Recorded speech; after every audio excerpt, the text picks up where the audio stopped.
हमारे चैनल को सब्सक्राइब करने के लिए सब्सक्राइब के इस बटन को ऐसे दबाएं, फिर नोटिफिकेशन पाने के लिए इस बेल आइकन को ऐसे प्रेस करें और नोटिफिकेशन को ऑन कर लें। धन्यवाद। का बहुत ही दिल की गहराइयों से स्वागत करता हूं और उम्मीद करता हूं आपका और आपके परिवार का जो स्वास्थ्य है वो बिल्कुल ठीक रहे, ठीक है, और आप हर क्षेत्र में आगे बढ़े। इन्हीं शब्दों के साथ अपनी जो वीडियो प्रारंभ करते हैं दोस्तों, आज हम बताने वाले हैं जो धाकड़ इंटरव्यू हाल ही में जो हरियाणा स्टाफ सिलेक्शन कमीशन के पूर्व चेयरमैन हैं श्री भोपाल सिंह खत्री जी, उनके द्वारा दिया गया। और चाहे 56-57 हो, चाहे ग्रुप डी हो, चाहे टीजीटी भर्ती हो, चाहे सीईटी 2024 हो, उनके बारे में उसने बहुत ही धाकड़ इन्होंने अपनी जो जानकारी है हमें देने का काम किया है। तो आपको पूरा अच्छे तरीके से समझ लेना है उसी इंटरव्यू को हम समझाने की कोशिश करेंगे। जो इंटरव्यू 35-40 मिनट का है उसमें से एक विद्यार्थी के लिए क्या है वो सारी बातें मैं आपको सुनाने वाला हूं, और हर एक बात जो इंटरव्यू में बताई है वो मैं आपको 5-7 मिनट में हम उसको कवर करेंगे उस पूरे इंटरव्यू को। लेकिन दोस्तों, सबसे पहले यदि चैनल पर पहली बार आए हो तो प्लीज चैनल को सब्सक्राइब कर लो, और सब्सक्राइब करने का तरीका वीडियो के प्रारंभ में मैंने बता दिया है, जो बिल्कुल फ्री ऑफ कॉस्ट है, जिसके लिए आपको एक भी पैसा नहीं देना है। और वीडियो अच्छी लगे तो वीडियो को यूट्यूब पर या फेसबुक ग्रुप्स में जहां भी यदि आप हमें अपना मानते हैं तो शेयर कर चैनल की रीच को बढ़ाएं और हमें सपोर्ट करें। तो सबसे पहले तो हम आ जाते हैं जो चेयरमैन साहब का जो इंटरव्यू था, हर एक बात को हमने लिखा है, हम सारी जानकारी देंगे। सबसे पहले परिवार से संबंधित जानकारी उनसे पूछी गई, तो परिवार से संबंधित जो जानकारी है उन्होंने बताया कि भाई हम 5 भाई थे, 1989 में मेरी शादी हुई, उसके बाद मेरे एक लड़का और एक लड़की हुए, और उन्होंने बताया कि दोनों की शादी कर दी है। बहुत ही अच्छा और कुशल हमारा परिवार है, और जिसमें से मेरे 2 भाई सरकारी नौकरी पर लगे, और मैं उनका बहुत ही एहसानमंद हूँ कि उन्होंने मुझे एजुकेशन दी, मुझे पढ़ाया लिखाया और इस काबिल बनाया। और उन्होंने आगे जारी रहते हुए बताया कि मेरी जो जर्नी है ये बहुत ही संघर्ष भरी जर्नी है, मैंने इसके लिए बहुत संघर्ष किया है, ठीक है, पढ़ाई से लेकर मैंने मजदूरी तक संघर्ष किया है, और एक किसान परिवार में मेरा जन्म हुआ है, ठीक है। इन सब भाइयों के बारे में बताया और इन सब बातों के बारे में बताया, और अपने भाइयों के बारे में कहा कि मुझे बड़ा सहयोग मिला है। तब उनसे क्वेश्चन किया गया उनके सरपंच बनने से रिलेटेड, तो तब उन्होंने बोला कि भाई आपको सरपंच कैसे बनाया गया और क्यों बनाया गया। तो इस बात पर वो जानकारी देते हुए बताते हैं कि भाई हमने गांव में एक 15-16 बच्चों की एक कमेटी बना रखी थी, और हमारी कमेटी का काम क्या था, गांव में साफ सफाई करना, मंदिरों की साफ सफाई करना। हम हर एक तरीके से गांव को देखते थे कि साफ सफाई रहे, गांव में जो पढ़ाई है, स्कूल है, वो अच्छे चले। तो उस कमेटी में ही निर्णय लिया गया कि जो पहले सरपंच बनते थे वो चौधर के लिए बनते थे, लेकिन फिर उन कमेटी ने और गांव वालों ने मिलकर मुझे खड़ा किया, और सन 1995 में मैं पहली बार सरपंच बना, और मैंने अपने गांव के लिए बहुत विकास के काम किए, और खदरी स्कूल के लिए जिसमें 1600 की स्ट्रेंथ थी, मैंने उसको चमकाने का काम किया। उसके बाद बताते हैं कि दोबारा वो बने 2010 में, ठीक है, दोबारा 2010 में बने, और उन्होंने अपने संघर्ष की कहानी बताई कि भाई अपोजिट पार्टी की सरकार होते हुए भी किस प्रकार जो डीसी वगैरह मुझे सहयोग करते थे, और मैंने किस तरीके से शानदार तरीके से अपना जो सफ़र किया, और मैंने हर चीज़ का मैं लिखित रूप से ब्यौरा रखता था, उसके बारे में जानकारी दी। और पहले सरपंच कैसे काम करते थे और आज सरपंच कैसे काम करते हैं उसके बारे में जानकारी दी। सारी बात बताएंगे तो भाई वीडियो लंबी हो जाएगी, जो कि हमारा मकसद कतई नहीं है। हमारा मकसद है जो जो इंटरव्यू में बोला गया उन चीज़ों को आपको एक्सप्लेन करें, और लास्ट में जो आपकी काम की बात है वो हम एचएससी चेयरमैन की जुबानी आपको चीज़ को सुनाएंगे, ठीक है।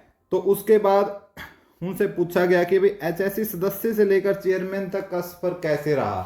तो फिर वो बताते हैं कि मैं सन 1984 से जब 14 साल का था, और 1994 तक लगभग मैं जो ये आरएसएस के सदस्य रहा, और मेरे साथ जो पूर्व हमारे सीएम थे मनोहर लाल खट्टर जी, मैं उनके साथ था। मैं उनका काफ़ी एक चाहता शिष्य रहा हूँ। ठीक है, तो उसी की वजह मैंने उनसे पूछा भी कि भाई आप सीएम बन जाओगे तो मुझे क्या कुछ पोस्ट मिलेगा। तो मुझे उनकी ही दया दृष्टि से एचएससी सदस्यता से लेकर चेयरमैन तक का जो है सफर मैंने किया है। और वो जैसे सीएम हटे, ये भी सीएम हटे, तो उस बात पर भी पूछा गया कि भाई आप सीएम का जो आपने चेयरमैन का पद क्यों छोड़ा गया, तो उन्होंने बोला कि भाई मुझे ये जिम्मेदारी जो है बीजेपी के द्वारा दी गई, ठीक ठीक है, कि भाई आपको बंतो कटारिया जी का साथ देना है। क्योंकि मुझे हर एक मोहल्ले गली समीकरण सभी का पता था कि यमुनानगर में कैसे किस प्रकार है। तो इसलिए बीजेपी आला कमान ने मुझे चुना इस काम के लिए कि आप बंतो कटारिया जी के जो इलेक्शन का कैंपेन है उसमें आप उसका साथ देंगे। इसलिए मैंने एचएससी चेयरमैन से इस्तीफा दिया और मैं अब इस काम में फिलहाल बिजी हूँ। उसके बाद उनसे पूछा गया कि इंटरव्यू ख़त्म जो समाप्त किया गया, पहले 25 नंबर का जो इंटरव्यू होता था, तो उस पर भी उन्होंने बोला कि भाई जैसे ही 25 नंबर का इंटरव्यू हुआ तो सबसे ज़्यादा खुशी मुझे हुई। क्यों? फिर उन्होंने अपने अनुभव साझा कहे कि जब जैसे ही कोई भर्ती होती थी तो किसी के इंटरव्यू होते थे, तो भाई मेरी वाइफ तो पूरा दिन चाय बनाने में ही मेरे घर में भीड़ लगी रहती थी। जो बोलते थे कि भाई हमारे 25 नंबर लगवा दो, कम नंबर है, ये इतने 23 लगवा दो, 24 लगवा दो। तो सबसे ज़्यादा मुझे ही नहीं, बाकी जो 10 सदस्य हैं उनको भी इस बात की खुशी हुई। और यदि हमें तो गम तब होता कि जब हम पैसे ले रहे होते किसी से तब। तो ये सारी बातें गोपाल सिंह खत्रीदी ने बोली और बीजेपी को उन्होंने बताया कि इस बार भी बीजेपी 10 में से 10 सीटें जीतने वाली है। आगे फिर जो अपने काम का क्वेश्चन था दोस्तों, वो आया कि भाई नेक्स्ट जो है कि जो आपकी ग्रुप डी भर्ती है उसमें भी कॉमन कैडर वालों को ज्वाइनिंग नहीं दी जा रही है। ठीक है, उसके बाद ग्रुप सी भर्ती पर पूछा गया, 56-57 पर पूछा गया कि क्या होगा। ठीक है, और टीजीटी भर्ती पर पूछा गया। ठीक है, टीजीटी भर्ती पर पूछा गया क्या होगा। ठीक है, और उसके बाद आगे सीईटी के लिए पूछा गया कि अगली भर्तियाँ कितनी भर्तियाँ अगले सीईटी में आएगी। और ग्रुप डी में भी उन्होंने बताया कि इसी भर्ती में कितनी ग्रुप डी की जो है और भर्तियाँ आ सकती है।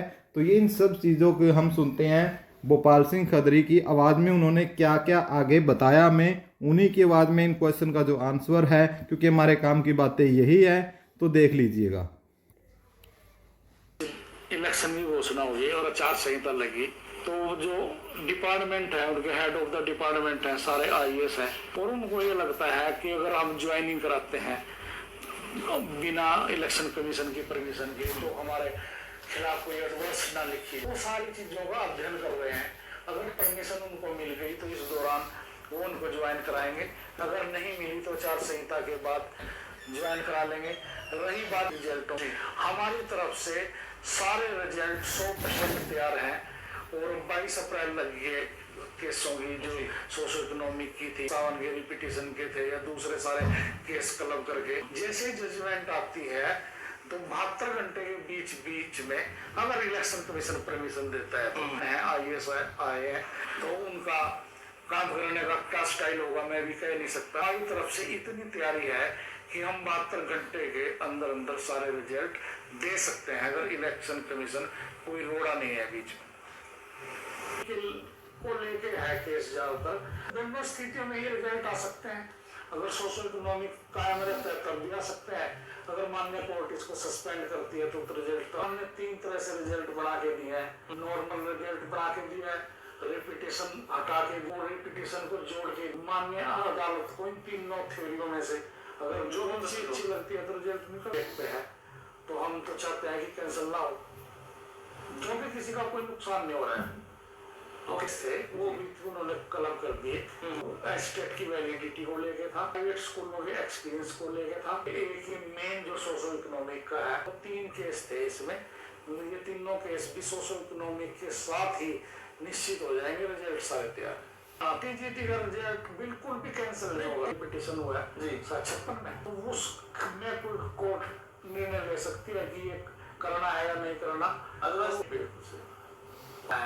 इतने दिन अगर किसी कर्मचारी को काम करते हो गया किया जा सकता है, तो सरकार अभी सारे डिपार्टमेंट से रिपोर्ट ले रही है। कच्चे कर्मचारी हैं, वो किसी मैन पावर कंपनी में थे या HRN में थे या सेक्शन के अगेंस्ट थे, सेक्शन पोस्ट पे थे, तो अभी सरकार से रिपोर्ट मांगी जा रही है कि ऐसे ऐसे कितने कर्मचारी हैं और उनकी ड्यूरेशन क्या है, कि कितने कितने दिन उनको काम करते हो गए हैं, जो उस निर्णय के हिसाब से जो कोर्ट का निर्णय है उसमें सही पाए जाएंगे। नहीं, मैं ही खुद को इलेक्शन के माध्यम से तो यही कह सकता हूँ कि जो व्यवस्था है कि योग्यता की, ईमानदारी की, ये कायम रहे। इसके लिए जो इस नीति को बड़े आलोचना भी उन्होंने साइन की, पर उन्होंने ये नीति अपनाई कि गरीबी घर में नौकरी कैसे जा सकते, कैसे बढ़ सकता है। तो इस नीति को इस प्रदेश का युवा जो है वो बिना किसी रोष के देर आएंगे, दुरुस्त आएंगे, पर इस नीति का वो अनुसरण करें और इसका समर्थन करें। जो वैकेंसियां हैं जो आने वाले हैं तो कितनी स्पीड से काम करता है उसमें ये है। और मेरे को जैसी जानकारी मिली है कि D क्लास की कुछ और 5-7 हजार पोस्टें ऐसी हैं जो इसी CET से भरी जाएंगी।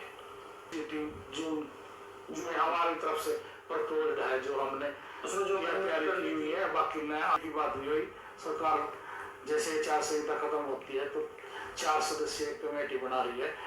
CET का जो पहला ड्राफ्ट है इसमें क्या खामियां है और इसको